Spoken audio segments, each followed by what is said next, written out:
Doctor साहब अस्सलाम वालेकुम।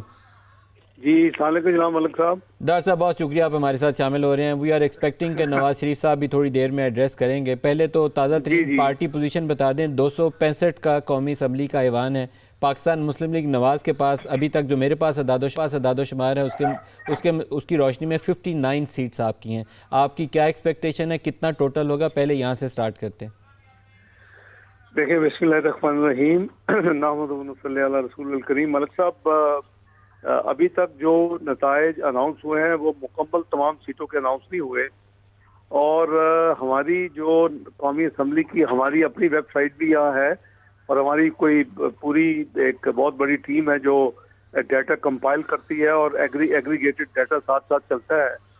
जो सीटें हमारी ऑलरेडी हम जीत चुके हैं और जो सीटें बाकी अभी प्रोसेस में हैं, पूरे पोलिंग स्टेशन के नताइज टेलीविजन के जरिए हमें नहीं मिले, तो उस हिसाब से हमें कोई 90 सीटों पे इंशाल्लाह इख्तिताम करेंगे। 90 सीटों की आप होपफुल हैं कि 90 के करीब नशिस्तें आपको कौमी असम्बली की मिल जाएंगी कम अज कम। 90 प्लस। डॉक्टर साहब 90 अगर आप तवक्को रखते हैं तो 134 मिनिमम रिक्वायरमेंट है सिंपल मेजोरिटी के लिए। 44 रिमेनिंग सीट्स कहाँ से आएंगी? देखिए मलिक साहब, एक तो ये है कि काफी इंडिपेंडेंट्स हमें अप्रोच कर रहे हैं ज्वाइन करने के लिए। पीटीआई आइन और कानून नहीं, जो भी इनके अलावा भी हैं, जो भी आइन और कानून, वैसे तो वो भी उनको कोई डिफरेंट क्लासिफिकेशन नहीं हो सकती। आप तो माशाल्लाह समझते हैं इंडिपेंडेंट इज इंडिपेंडेंट।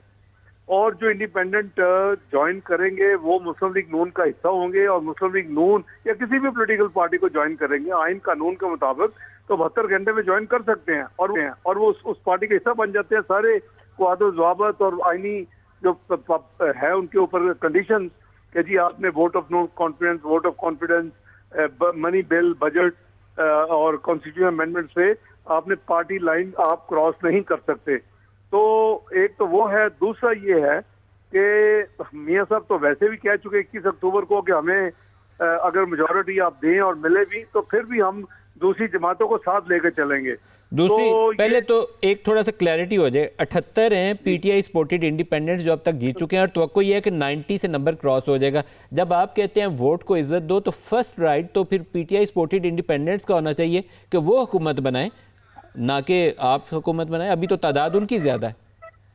देखिए इस फॉर्मूले को तो हमारे सिवा शायद ही किसी ने पाकिस्तान में अमल किया हो। आपको याद होगा 2013 के इलेक्शन में केपी की जो असेंबली का रिजल्ट था उस पे पीटीआई सिंगल लार्जेस्ट पार्टी नहीं थी और मुस्लिम लीग नून और जेयूआईएफ मिल के हुकूमत बनाने की पोजीशन में थी। बल्कि मौलाना साहब ने ये ऑफर भी की और मियां साहब ने बड़ी मुश्किल से वो कुछ अर्सा थोड़ा सा उन्होंने फील भी किया और उनको कन्विंस किया कि ये चूंकि सिंगल लार्जेस्ट इनको दे दे। नंबर 1। नंबर 2, देखें वी हैव टू थिंक आईनी तरीके से। मुझे अभी आज तक कोई दुनिया की पार्लियामेंट्री डेमोक्रेसी में इंडिपेंडेंट इकट्ठे होकर हुकूमत बनाते नजर नहीं आते।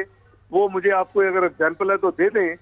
तो यही वजह है कि इनके कुछ एडवांटेजेस होते हैं इंडिपेंडेंट के, इन द सेंस के वो जो मर्जी करें, लेकिन उसके साथ साथ फिर उनके ऊपर कोई पाबंदियां भी होती हैं